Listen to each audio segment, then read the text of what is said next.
tried to follow all the bouncing balls. It was a little challenging, but I do appreciate it. And that's part of my point is this is a lot of information, and we're potentially making a decision here that could have a greater fiscal impact than what the raise did. And you know, could be talking a couple $100 million here for this project when it's said and done. And these are general fund dollars, not TDC dollars, so they directly impact our residents on this.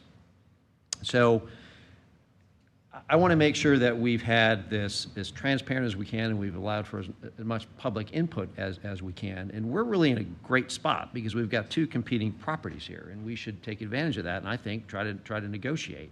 I don't know that we've even tried to negotiate with Herod at this point, but I would love if they're interested. They came out today to use 3 minutes of public comment time, but I would love for them to come and give us a presentation on what their thoughts are on how they would approach this and see, you know, if there is a deal to be had there. Just, if nothing else, just to make sure that we have fully vetted all of the options and that we have, you know, fully considered everything that we're doing here. I don't know if they're interested in doing that. I don't know today, but.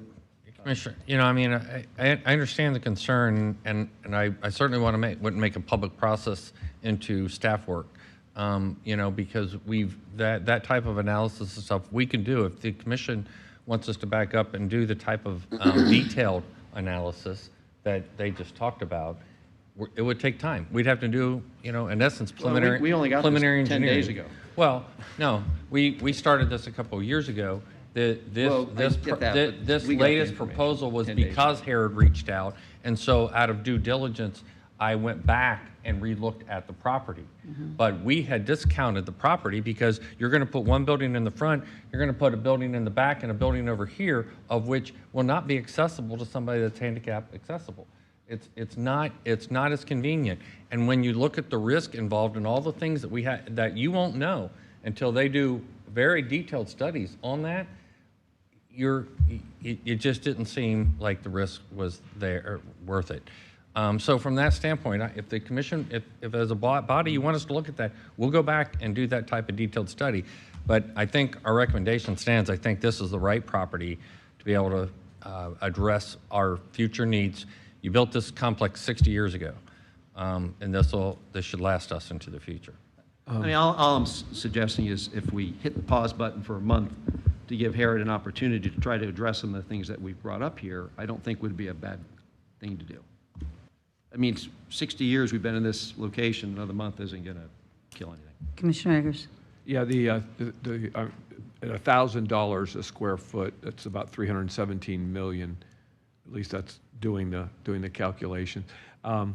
So what was the amount that you said we would possibly get from the sale of the 14 properties in downtown?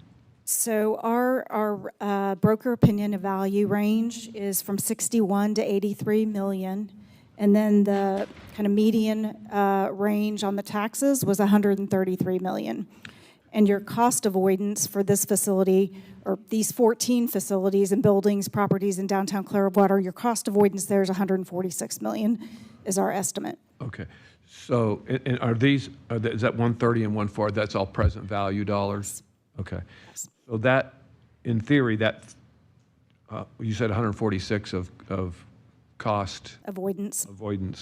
I'm not sure have to put into how to look at that one separately, but the 130 and then the 60 or 80, you're talking somewhere around 200, almost 200 million towards the $317 million cost.